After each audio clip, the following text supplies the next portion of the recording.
ಈಗ ಯಮುನೆಯ ಪವಿತ್ರ ಜಲ ಗೋಕುಲದ ಭೂಮಿಯನ್ನು ಕೃಷಿಯೋಗ್ಯ ಮಾಡುವಲ್ಲಿ ಸಹಾಯ ಮಾಡಲಾಗದೆ ಪ್ರಭು. ತಮ್ಮದು ಇದೆಂತಹ ಲೀಲೆ ಪ್ರಭು? ದೇವರ್ಷಿ, ಯಾವ ಕೆಲಸದಲ್ಲಿ ಅಡೆತಡೆ ಬಂದರೂ ಅದರ ಅರ್ಥ ಆ ಕೆಲಸ ಪೂರ್ಣವಾಗುವುದಿಲ್ಲ ಎಂದಲ್ಲ.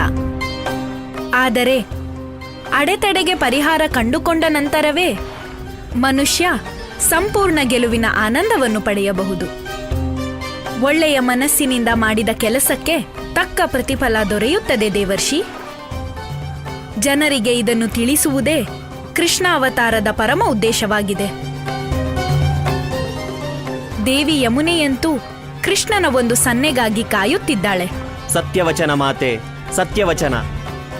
ನಾರಾಯಣ ನಾರಾಯಣ. ಅಮ್ಮ ಹೇಳ್ತಾಳೆ, ಜಗತ್ತಲ್ಲಿ ಯಾವುದೇ ಕೆಲಸನ ಶುದ್ಧವಾದ ಮನಸ್ಸಿಂದ ಮಾಡಿದ್ರು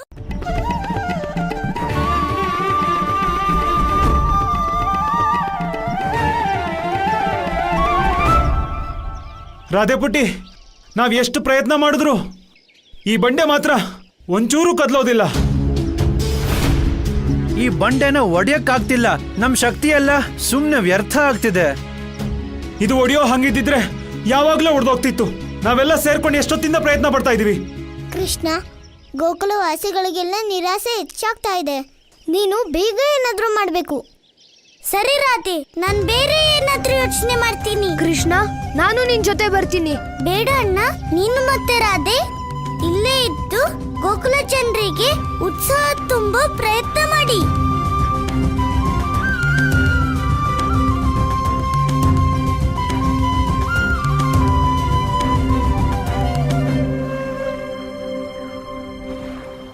ಅತ್ಯಂತ ಪುರಾತನ ಸರ್ಪಗಳಲ್ಲಿ ಒಂದು ಇದು.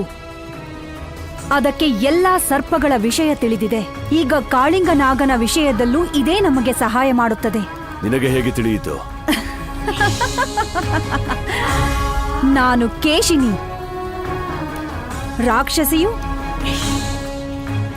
ಮತ್ತು ಸರ್ಪವು. ಆದರೆ ಅವನು ನಮಗೇಕೆ ಸಹಾಯ ಮಾಡುತ್ತಾನೆ? ನಮಗೆ ಸಹಾಯ ಮಾಡುವುದು ಬಿಟ್ಟು ಅವನಿಗೆ ಬೇರೆ ದಾರಿಯೇ ಇಲ್ಲ.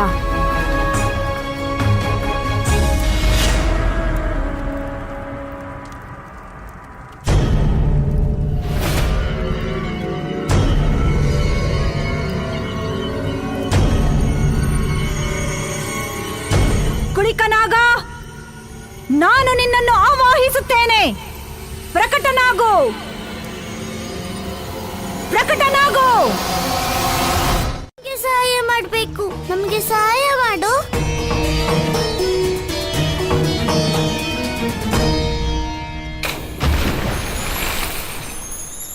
ಆಜ್ಞೆ ಮಾಡಿ ಪ್ರಭು. ಇದು ನನ್ನ ಸೌಭಾಗ್ಯವಾಗಿದೆ. ನಾನು ನಿಮ್ಮ ಕೆಲಸಕ್ಕೆ ನೆರವಾಗಲು ಸಿದ್ಧಳಾಗಿರುವೆ. ಯಮುನಾ ನದಿ, ನಮ್ ಗೋಕುಲ ಜನರೆಲ್ಲ ಬೇಸರದಲ್ಲಿದ್ದಾರೆ. ನಿನ್ ಪವಿತ್ರ ನೀರಿಲ್ದೆ ನಮ್ ಹೊಲದಲ್ಲಿ ಬೆಳೆ ಬೆಳೆಯಕ್ಕಾಗಲ್ಲ. ಈಗ ಕೇವಲ ನೀನ್ ಮಾತ್ರ ನಮ್ಗೆ ಸಹಾಯ ಮಾಡೋಕ್ಕಾಗದು. ಓಂ ನಮೋ ಭಗವತಿ ವಾಸುದೇವಾಯ ನಮಃ. ಪ್ರಭು, ಓಂ ನಮೋ ಗೋಕುಲದವರಿಗೆ ಹಾನಿ ಮಾಡಿ ಅಘಾಸುರ ನನ್ನೊಳಗೆ ಬಂದು ಅಡಗಿದ್ದಾಗ ನಾನು ನಿಮಗೆ ಸಹಾಯ ಮಾಡಲು ಆಗಲಿಲ್ಲ. ನಾನು ನಿಮಗೆ ಕೃತಜ್ಞಳು ಪ್ರಭು. ನನಗೆ ನೀವು ಮತ್ತೊಂದು ಅವಕಾಶ ಕೊಟ್ಟಿದ್ದೀರಿ.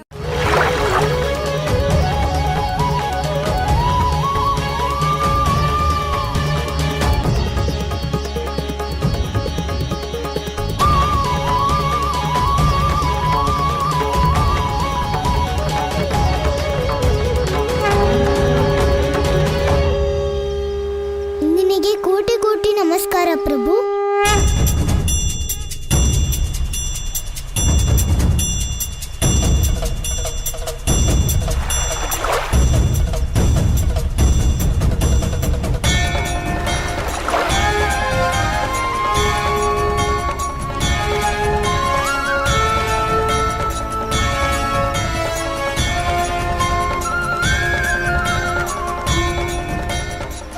ಧನ್ಯವಾದ ಯಮುನಾ ನದಿ, ನೀನ್ ನಮ್ಗೆ ಸಹಾಯ ಮಾಡ್ದೆ.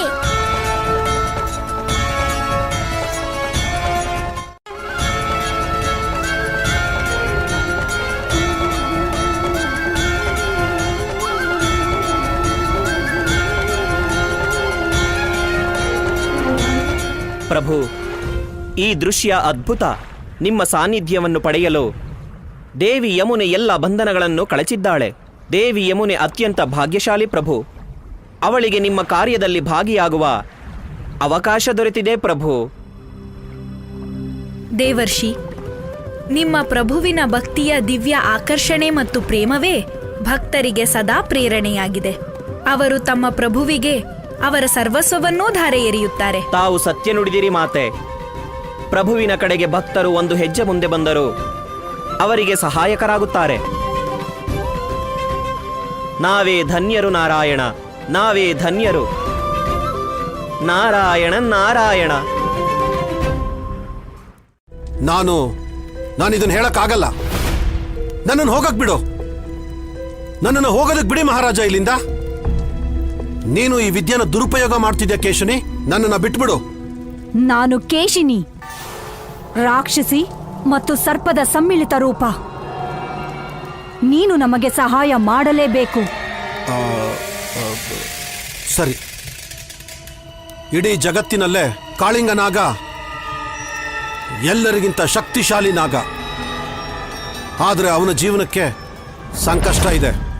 ಎಂತಹ ಸಂಕಷ್ಟ? ಗರುಡ ಸಂಕಷ್ಟ. ಗರುಡ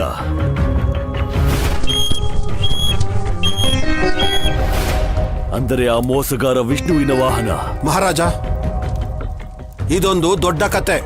ನನಗೆ ಆ ಕತೆ ಕೇಳಬೇಕಿದೆ ಕುಳಿಕ.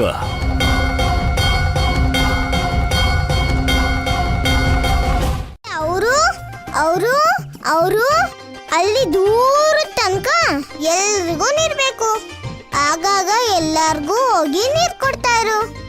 ಮತ್ತೆ ನಾನು ರಾಧೆ, ನಾನು ನೀರ್ ಕುಡಿಬೇಕು. ಕೃಷ್ಣ, ನೀರ್ ಕುಡಿತಾನೆ ಇದ್ರೆ ಕೆಲಸ ಯಾವಾಗ ಮಾಡ್ತೀಯಾ? ಈಗ ತಾನೇ ಹೊಟ್ಟೆ ತುಂಬಾ ನೀರ್ ಕುಡ್ತಿದ್ಯಾ.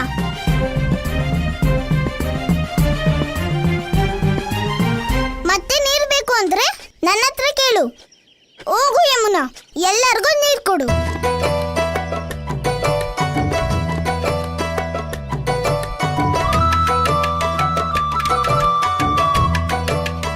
ಈ ಯಮುನಾ ಅಂತೂ ಎಷ್ಟು ಪಾಪದವಳು. ಕೃಷ್ಣ, ರಾಧೆ, ನನ್ ಸತ್ಯ ಹೇಳಿದ್ನಲ್ವಾ? ಬನ್ನಿ ಗೆಳ್ತೀರಿ. ಅರ್ಥ ಆಗ್ತಿಲ್ಲ.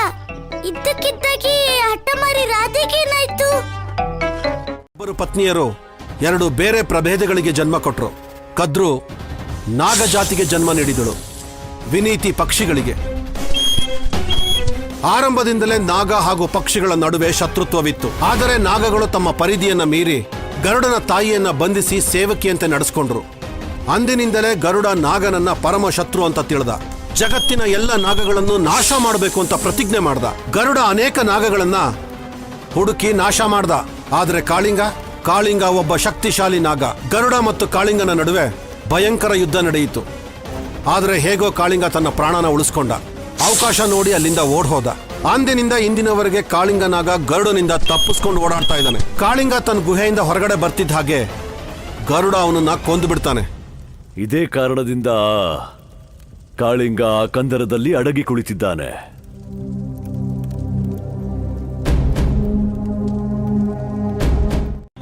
ಪ್ರಭು, ನೀವಂತೂ ಕರುಣಾನಿಧಿ ಭಗವಂತ.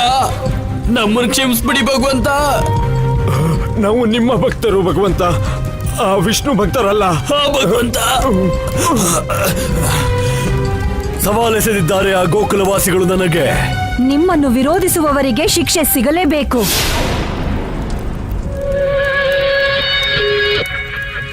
ಈ ಕೆಲಸ ಕೇವಲ ಕಾಳಿಂಗನಾಗನಿಂದ ಮಾತ್ರ ಸಾಧ್ಯ.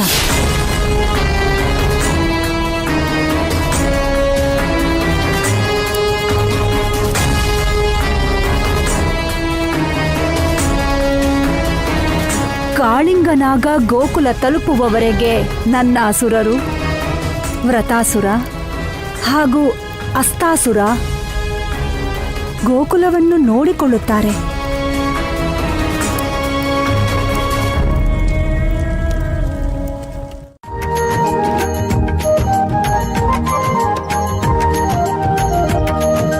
ದಾರಿಯ ಕಷ್ಟ ಕಷ್ಟವ ಕಳೆಯಲು ಪರಮ ಉದಾರಿಯು ಜೊತೆಗಿಹನಲ್ಲ.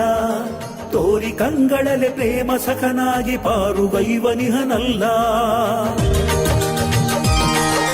ದಾರಿಯ ಕಷ್ಟವ ಕಳೆಯಲು ಪರಮ ಉದಾರಿಯು ಜೊತೆಗಿಹನಲ್ಲ. ತೋರಿ ಕಂಗಳಲೆ ಪ್ರೇಮ ಸಖನಾಗಿ ಪಾರುಗೈವನಿಹನಲ್ಲ.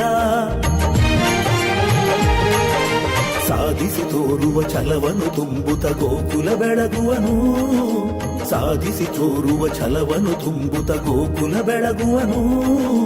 ವೇದ ವಂದ್ಯನಿವ ಕರ್ಮಯೋಗವನು ಕಲಿಸುತ್ತಲಿಹನು.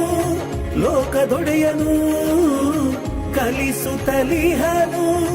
ಲೋಕದೊಡೆಯನು ಕಲಿಸುತ್ತಲಿಹನು. ಲೋಕದೊಡೆಯನು. ಬರ್ತಾ ಇದ್ದಾರೆ. ಅದು ಸರಸ್ವತಿ ನದಿ ಹಾಗೆ. ಅದು ಭೂಮಿ ಒಳಗಡೆನೆ ಹರಿಯೋದು. ಆದ್ರೆ ಅದು ಪರ್ವತ ಜಾಗ. ಬಹುಶಃ ಕಲ್ಲನ್ನು ಹೊಡೆದು ಬರೋಕೆ ಆಗಲ್ಲ. ಬಂಡೆನೆ ಅವ್ರ ದಾರಿಗೆ ದೊಡ್ಡ ಅಡ್ಡಿ ಆಗ್ಬೋದು.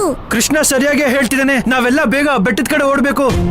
ನಡೀರಿ, ಬೇಗ ಹೋಗೋಣ. ಈಗ ಎಲ್ಲ ಹೋಗ್ಬೇಕು. ಅಪ್ಪಂಗೂ ಮತ್ತೆ ಋಷಭಾನ ಮಾವಂಗೂ ಹೇಳಿ ಎಲ್ರನ್ನು ಕರ್ಕೊಂಡು ಬೇಗ ಅಲ್ಲಿಗೆ ಬನ್ನಿ. ಸರಿ ಕೃಷ್ಣ. ಗೋಕುಲ್ವಾಸಿಗಳೇ, ಎಲ್ರೂ ಬೇಗ ಬೇಗ ಹೋಗಿ. ಆದಷ್ಟು ಬೇಗ ನಾವು ಆ ಪರ್ವತಕ್ಕೆ ಹೋಗ್ಬೇಕು. ಅಣ್ಣ, ಬೇಗ ಎಲ್ರು ಬನ್ನಿ.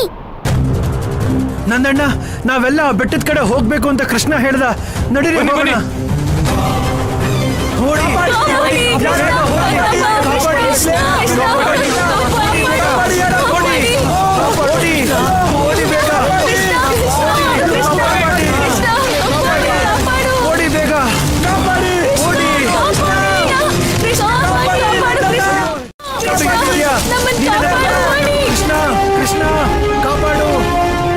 ಅಣ್ಣ, ಗೋಕುಲ ಜನರೆಲ್ಲ ಅಪಾಯದಲ್ಲಿದ್ದಾರೆ. ಹಾ ಕೃಷ್ಣ, ನಾವು ಅವರನ್ನ ಕಾಪಾಡ್ಲೇಬೇಕು.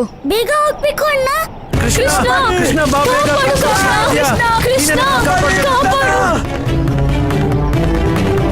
ಕೃಷ್ಣ, ಈ ರಾಕ್ಷಸರಿಂದ ನಮ್ಮನ್ನ ಕಾಪಾಡು ಕೃಷ್ಣ. ಈ ರಾಕ್ಷಸರು ನಮ್ಮನ್ನ ಬಿಡಲ್ಲ ಕೃಷ್ಣ. ಹೆದರಬೇಡಿ, ಈ ರಾಕ್ಷಸರು ನಿಮ್ಗೇನು ಮಾಡಕ್ ಸಾಧ್ಯ ಇಲ್ಲ ಅಲ್ವಾ ಅಣ್ಣ? ಹೌದು, ನಿಜ. ಬನ್ನಿ ಎಲ್ರು ಹೋಗಿ ಆ ಪರ್ವತಕ್ಕೆ. ಅಲ್ಲಿ ಯಾವ ರಾಕ್ಷಸನೂ ಬರಲ್ಲ.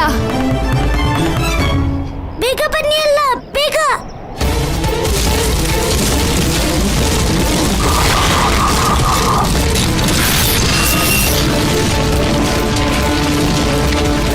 ಕಾಪಾಡು ಕೃಷ್ಣ, ಕೃಷ್ಣ.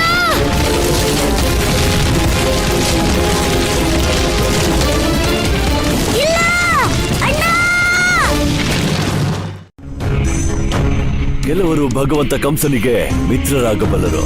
ಅದರಲ್ಲೂ ಶಕ್ತಿಶಾಲಿ ಕಾಳಿಂಗನಾಗನಂತಹ ನಾಗ ಭಗವಂತ ಕಂಸನ ಕೃಪೆಗೆ ಪಾತ್ರರಾಗುತ್ತಾರೆ. ಭಗವಂತ ಕಂಸನೇ ಅವಕಾಶ ನೀಡುತ್ತಿದ್ದಾರೆ ಮಿತ್ರತ್ವಕ್ಕೆ. ಸ್ವೀಕರಿಸು ಕಾಳಿಂಗ. ನಿನ್ನ ಮೃತ್ಯುವಿನ ಭಯದಿಂದ ಮುಕ್ತಿ ಸಿಗುವುದು. ಇವರೇನಾದ್ರೂ ಇವತ್ತು ನನ್ನ ಗರುಡನಿಂದ ಕಾಪಾಡಿದ್ರೆ ನಾನು ಖಂಡಿತ ಇವರ ದಾಸ್ಯ ಮತ್ತು ಪ್ರಭುತ್ವ ಎರಡೂ ಸ್ವೀಕರಿಸ್ತೀನಿ.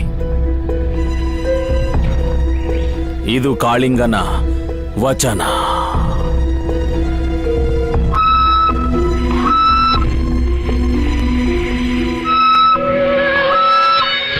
ಭಗವಂತನಿಗೆ ಶರಣಾಗುತ್ತಲೇ ಎಲ್ಲರೂ ಸುರಕ್ಷಿತರಾಗುತ್ತಾರೆ. ಈಗ ನೀನು ನನಗೆ ಶರಣಾಗತನಾದೆ.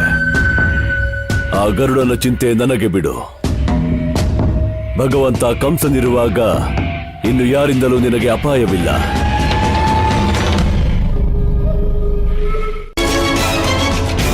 ಇನ್ಮೇಲೆ ಅವ್ನು ಕಾಣೋದಿಲ್ಲ. ಅವ್ನು ಹೇಗೆ ಇದ್ರು ನಾನು ಅವನ್ನ ನಾಶ ಮಾಡದೆ ಬಿಡೋದಿಲ್ಲ.